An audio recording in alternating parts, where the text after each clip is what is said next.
Hello guys, આજે હું તમને શીખવાડીશ કે વેરિયેબલમાં ડેસિમલ પ્રિસિઝન કઈ રીતે યુઝ કરવાનું હોય છે. અને પહેલાં તો એ કહીશ કે ડેસિમલ પ્રિસિઝન એટલે શું. આપણે પહેલાં પ્રોગ્રામ લખી નાખીએ જે લખવાનું છે તે.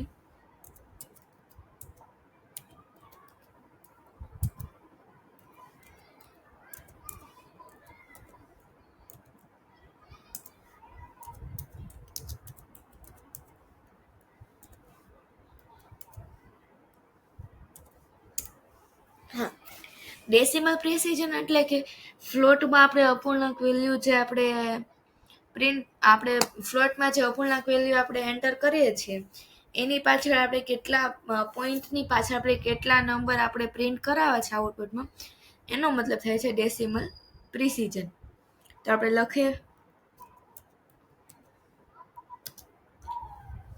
Variable a is equal to 45.6. Enter આપીને બીજો variable float b is equal to 23.4567. Okay, હવે આપણે ફ્લોટ માટે વપરાય છે %f. પ્રિન્ટએફ ફંક્શનનો યુઝ કરી લઈએ આપણે.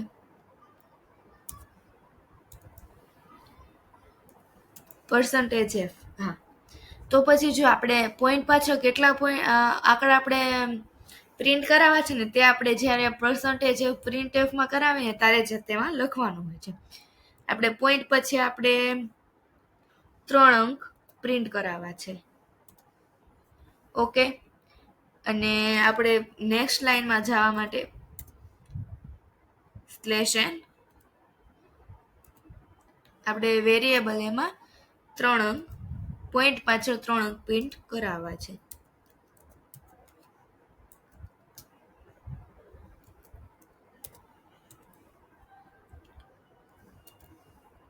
સેમ એવું જ આપણે વેરિયેબલ બીજામાં બીમાં આપણે 3 અંક, ચાલો ને 2 અંક પ્રિન્ટ કરાવવા છે.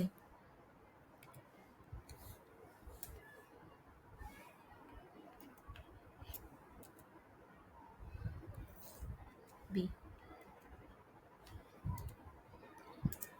એન્ટર આપીને ઇન્ટ છે એટલે રિટર્ન 0.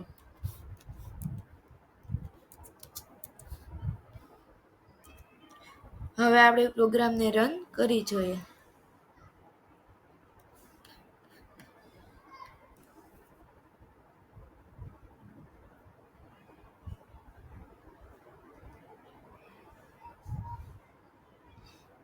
ઓકે, આપણે 0ની જગ્યાએ ઓ પ્રિન્ટ કર્યું હતું.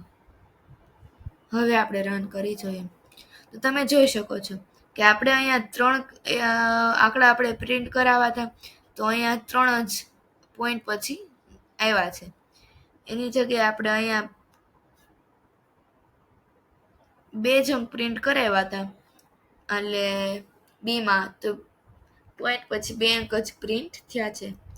Thank you for watching. Please like, share and subscribe.